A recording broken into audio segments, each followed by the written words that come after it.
সিজামহাম। তারপর বলো পরিত্রাণায় সাধুনাং বিনাশায় চতুষ্কৃতং ধর্ম সংস্থাপনার্থায় সম্ভাবামি যুগে যুগে। कर्मण्येवाधिकारस्य मा फलेषु कदाचन मा कर्मफल हेतुर्भुवा मा ते संगम ত্যক্তা কর্মণি।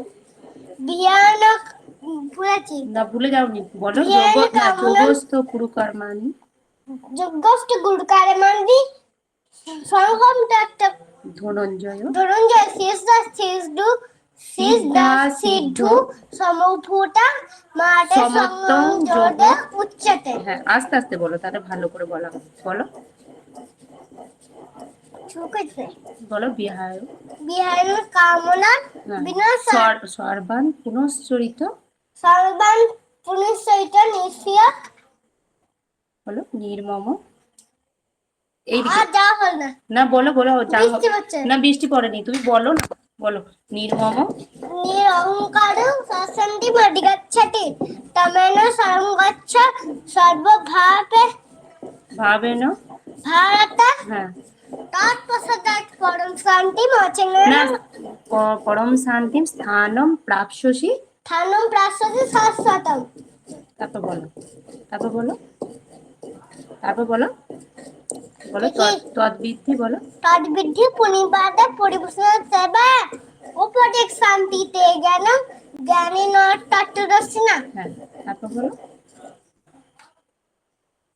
তারপর বলো শ্রদ্ধাবানম লভতে জ্ঞানম, বলো শ্রদ্ধাবানম লভতে জ্ঞানম শ্রদ্ধাবান লভতে জ্ঞানম, বলো লভতে জ্ঞানম।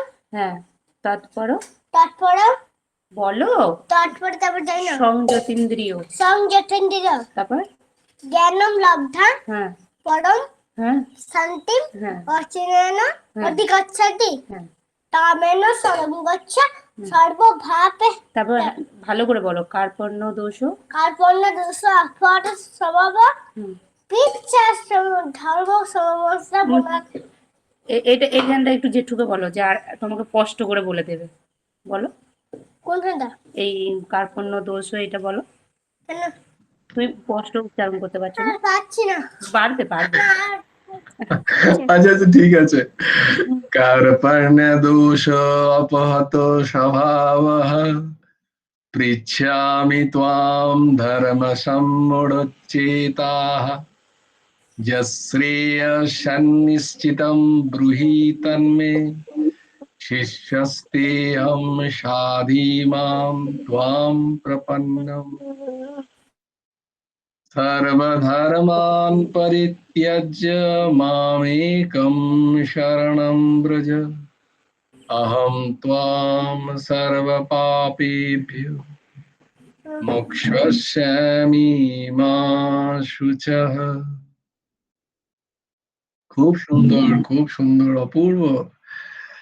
খুব প্র্যাকটিস করো, খুব দারুণ হবে। খুব সুন্দর হয়েছে বৈভব। জয় গুরু রাধেশ্যাম, ভালো থেকো। ओम श्री परमात्मने नमः। अथ अष्टमोध्याय।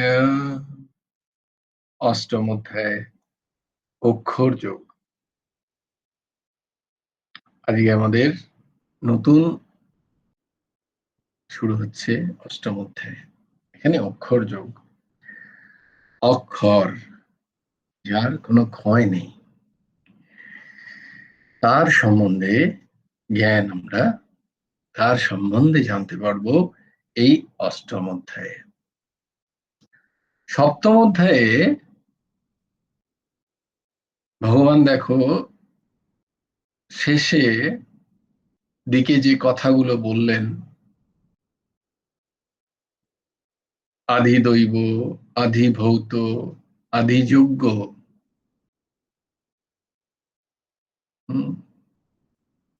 আধ্যাত্ম, কর্ম, এছাড়াও আধ্যাত্ম, কর্ম এবং ব্রহ্ম, এই নিয়ে ভগবান যে কথাগুলো বলেছিলেন তারই বিশদ আর একটু চর্চা, আরেকটু পরিষ্কার হওয়ার জন্য নর সমাজের প্রতিভূ হয়ে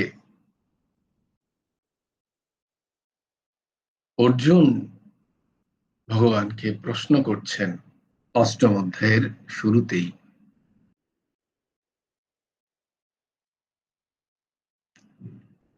কি প্রশ্ন করছেন?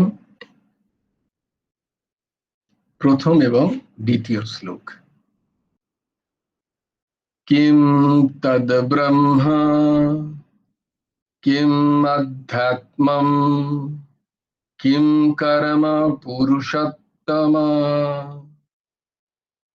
অধিভূতম চ কিম প্রক্তম অধিदैवं কিমুচ্যতে। কিম তদ ব্রহ্ম কিমধ্যাত্মম কিম কর্ম পুরুষোত্তম অধিভূতম চ কিম প্রোক্তম অধিदैवं কিমুচ্যতে। দ্বিতীয় শ্লোক। অধিযজ্ঞः কথম কোऽত্র দেহেऽস্মিन् মধুসূদন। अधियज्ञः कथं कोऽत्र देहेऽस्मिन् मधुसूदन। प्रयाणकाले च कथं ज्ञेयम् अशिनियतात्मभिः। प्रयाणकाले च कथं ज्ञेयम् अशिनियतात्मभिः।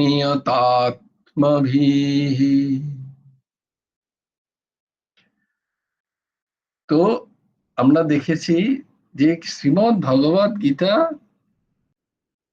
কি, এই যেটা আমরা পড়ছি সেটা কি বস্তুত,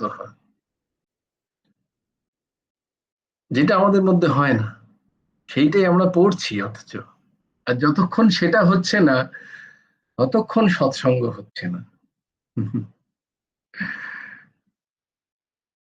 আমি তো তোমাদের জিজ্ঞেস করে করে আর জিজ্ঞেস করা ছেড়ে দিয়েছি। কি প্রশ্ন? যতক্ষণ কোনো প্রশ্ন জাগছে না ততক্ষণ দুটো জিনিস হয়।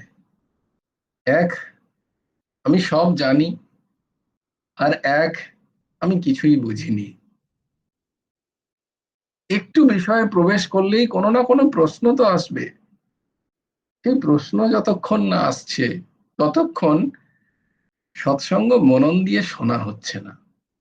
এটা হচ্ছে সিদ্ধান্ত। যেমন আমি কোনো ক্লাস করছি, এই ক্লাসে আমার কোনো প্রশ্নই জাগলো না, টিচার আমায় কিছু পড়িয়ে দিয়ে গেলেন, তার মানে নয় আমি সেটা আগে থেকেই জানতাম তাই আমার কোনো প্রশ্ন নেই। সব প্রশ্নের সমাধান আমার আগেই হয়ে গেছে। আর আরেকটা দিক হচ্ছে যে আমি ঠিক করে ক্লাস করিনি।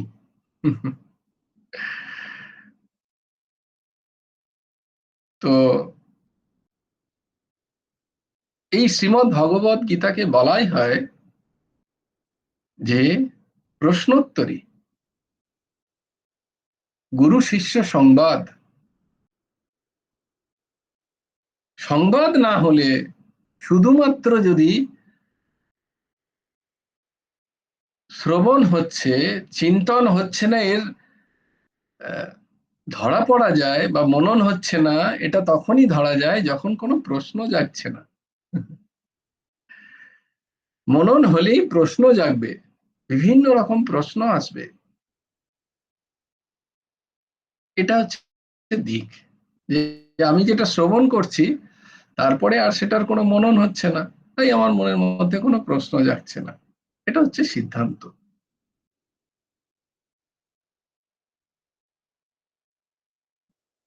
না হলে প্রশ্ন জাগা উচিত।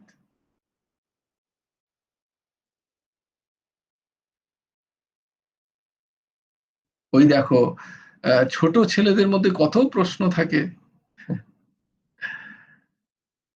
ছোট ছোট বিষয়ে কত প্রশ্ন তাদের থাকে। যখন আস্তে আস্তে বয়স বাড়ে, জিনিসগুলোর জ্ঞান হয়, বোধ হয়, তখন আর প্রশ্নগুলোর সমাধান হয়ে যায়।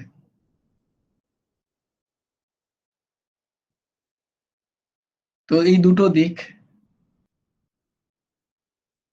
নয় অবোধের দিক, আর না হলে সব বোধের দিক। আমাদের সিদ্ধান্ত নেওয়া উচিত যে আমরা কোথায় আছি। তো এই গীতা, শ্রীমদ্ ভগবদ গীতা হচ্ছে গুরু শিষ্য সংবাদ। ভগবান শ্রীকৃষ্ণ জগৎগুরু, আর অর্জুন হচ্ছেন শিষ্য স্থানীয়। এখানে তিনি প্রশ্ন করছেন কোনো না কোনো, আর ভগবান উত্তর দিচ্ছেন। সেই উত্তর দিতে গিয়ে 18 অধ্যায় এবং প্রায় 500-র উপরে শ্লোক তিনি বলছেন। তো আমার একটা অধ্যায় দেখো শুরু হলো অর্জুনের প্রশ্ন দিয়ে। পুরুষোত্তম, হে পুরুষোত্তম, হে শ্রীকৃষ্ণ, হে ভগবান, তৎ সেই ব্রহ্ম, ব্রহ্ম কিম কি, অধ্যাত্মম, আধ্যাত্ম, কিম সেটাই বা কি, কর্ম, কর্ম কিম কি, অধিভূতম, অধিভূত, কিম কাকে বলে, প্রোক্তম বলা হয়, চ আর অধিদৈবম, অধিদৈবই বা কি, কিম কাকে, উচ্চতে বলা হয়, উচ্চতে, অত্র এখানে আধিযোগ্য সেটাই বা কি, চ এবং অস্মিন এই দেহে প্রথম কিভাবে অবস্থিত, মধুসূদন, হে মধুসূদন, নিয়তাত্মভিহি, সংযত ব্যক্তি, এই দেহে অবস্থান করে সংযত ব্যক্তি প্রয়াণকালে, মৃত্যুকালে কথম কি করে, জ্ঞেয় কি জানতে পারে, আসি পারেন, আসি নিয়তাত্মভিহি, সে কি জানতে পারে, কি জ্ঞেয় হয়। তাহলে প্রশ্ন কটা এখানে? এখানে প্রশ্ন 7টা। এই প্রথম এবং দ্বিতীয় শ্লোকে অর্জুন 7টা প্রশ্ন করছেন। আশা করি তোমরা খুব ভালো করে শ্রবণ করছো। কি কি প্রশ্ন করছেন না, ব্রহ্ম কি, কিম তদ ব্রহ্ম, তৎ সেই ব্রহ্ম, সেই ব্রহ্ম কি, কিম। তারপরে প্রশ্ন করছেন কিভা, কিমাত, কিমাধ্যাত্মম, কিমাধ্যাত্মম, কিম আধ্যাত্মম, আধ্যাত্ম এটাই বা কি জিনিস। আপনি যে সপ্তম শ্লোকে বললেন আধ্যাত্মের কথা, সেই আধ্যাত্ম কাকে বলে, সংজ্ঞা কি তার, পরিষ্কার হওয়া উচিত এগুলো। আমরা বলি আধ্যাত্ম জগৎ আলাদা, সংসার আলাদা, আধ্যাত্ম জগৎ আলাদা, এ খুব আধ্যাত্মিক, স্পিরিচুয়াল, এইসব ব্যবহার করি আমরা। আধ্যাত্ম, তাই এখানে জিজ্ঞেস করছে আচ্ছা বলো তো আধ্যাত্মের কি সংজ্ঞা। বলে না না, আমার কাছে তো জানা নেই, তুমি 8ম অধ্যায়ের প্রথম শ্লোকে চলে যাও, সেখানে জানতে পারবে। সেখানে অর্জুন প্রশ্ন করছেন আর ভগবান তার উত্তর দেবেন, কিম আধ্যাত্ম।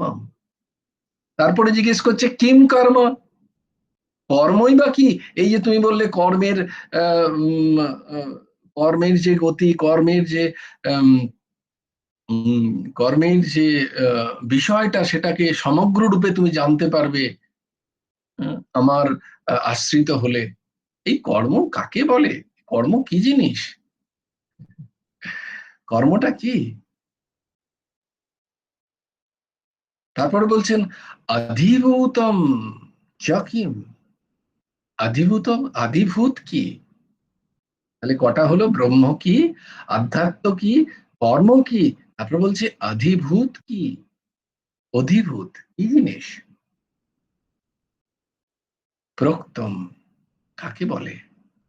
আদিদৈবম, আদিদৈবম কিমুচ্যতে, কিম উচ্যতে, আদিদৈবম কাকে বলা হয়? কি জিনিস সেটা? তার উত্তর কি?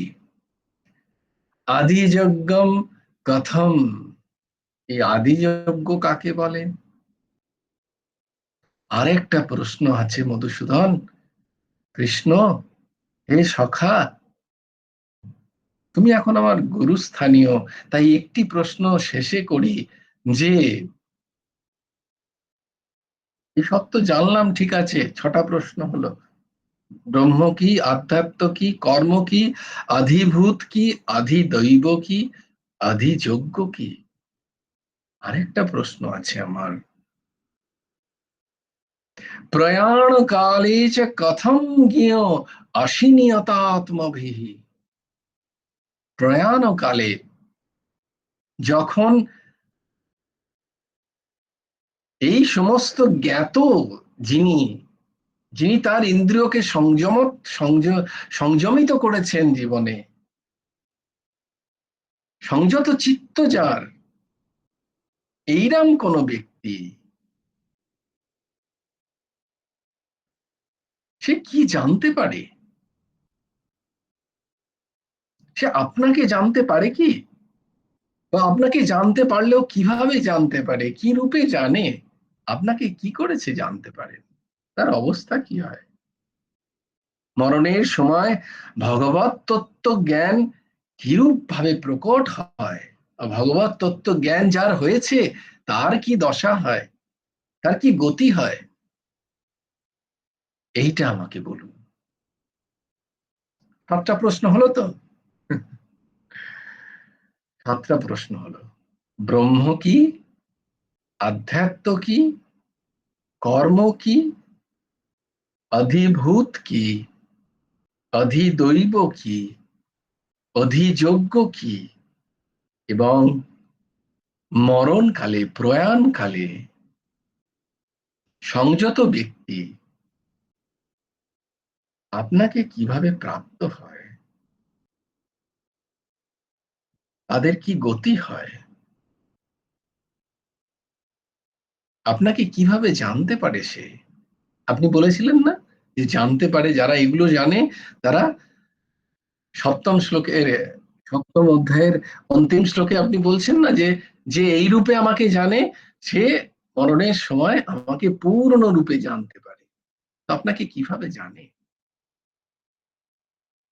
অর্জুন এই 7টা প্রশ্ন করছেন। একে বলা হয় সপ্তজ্ঞেয় পদার্থ বিচার। সপ্তজ্ঞেয় পদার্থ বিচার, এই 7টা জ্ঞান, তার যে কি পদার্থ, কি বস্তু, জ্ঞান মানে বস্তু, যেটা জানার প্রয়োজন, যেটা জ্ঞাতব্য, যা জানা উচিত, যা মনুষ্য শরীরে সবার জানা উচিত, এই 7টা বিষয় আমরা আলোচনা করব। ভগবান প্রভু শ্রীকৃষ্ণ তার পরের শ্লোকগুলোতে এক এক করে এই সমস্ত প্রশ্নের উত্তর দিচ্ছেন, 3, 4 এবং 5-এ।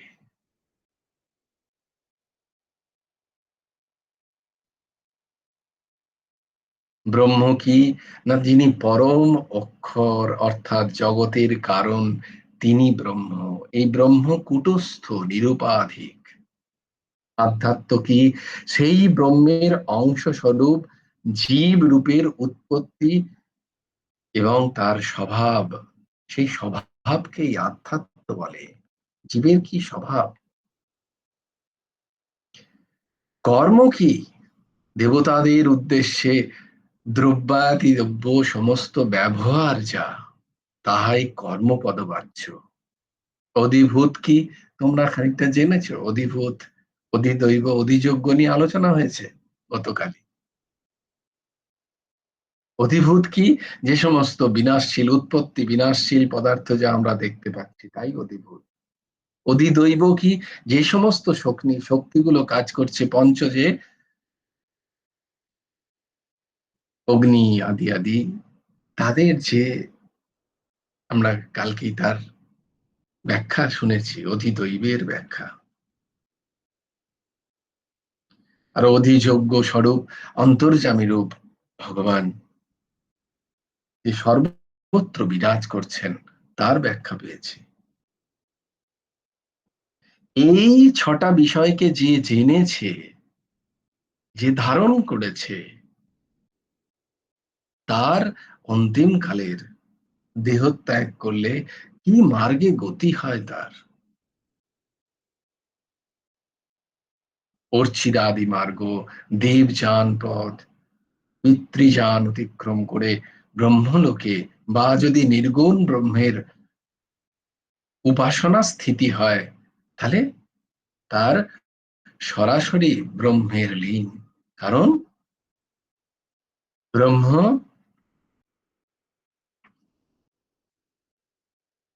বিদ ব্রহ্মৈব ভবতি। অন্তকালে চ মামেব স্মরन् মুক্তা কলেবরম ইয়ঃ প্রয়াতি সা মদ্ভাবম ইয়াত্রি নশ্যত্র সংশয়া। এগুলো ছোট ছোট করে বলে দিলাম, কারণ মূল যে যখন তিনি উত্তর দিচ্ছেন 3য় শ্লোক থেকে, সেই 3য় শ্লোক থেকে আমরা এই এক একটা বিষয় যতটা স্বচ্ছভাবে জানা দরকার ততটুকু আমরা জানার চেষ্টা করব আগামীকাল থেকে। আজকে 8ম অধ্যায়ের এই 2টো শ্লোক থেকে আমরা জানলাম 7টা প্রশ্ন। সেই 7টা প্রশ্নের উত্তর ভগবান দিচ্ছেন 3য় শ্লোক থেকে, 8ম অধ্যায়ের 3য় শ্লোক থেকে। সেই 3য় কি কি উত্তর, সেগুলো এক এক করে একটু একটু করে তোমাদের বলে দেয়া হলো, কিন্তু তার খানিকটা গভীর ব্যাখ্যা, খানিকটা বিস্তৃত ব্যাখ্যা, এবং সেটা আরেকটু পরিষ্কার করার জন্য আমরা কালকে থেকে, যেখানে ভগবান উত্তর দিচ্ছেন 3য় শ্লোক থেকে, কাল থেকে আমরা দেখব। এবং তোমরাও খুব সচেতন সহকারে এগুলোর জ্ঞানকে শ্রবণ করো, তারপরে ধারণ করো। জয় জয় শ্রী রাধে, জয় জয় শ্রী সীতারাম, হর হর মহাদেব। जय जय श्री राधे, जय जय श्री राधे, जय जय श्री राधे। हरि बोलो, हरि बोलो, हरि हरि बोलो। जय गुरुदेव, जय गुरुदेव, जय गुरुदेव। जय जय परमहंस ठाकुर श्री श्री हेमंत देव जिउर जय। भज गुरु हेमंत देव राधे श्याम, जप हरे कृष्ण हरे राम, श्री गुरार्पणमस्तु, श्री हेमंत देवार्पणमस्तु।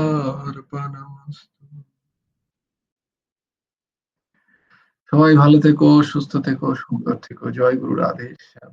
হ্যাঁ মা বল। জয়গুরু রাধে শ্যাম। হ্যাঁ মা বলো।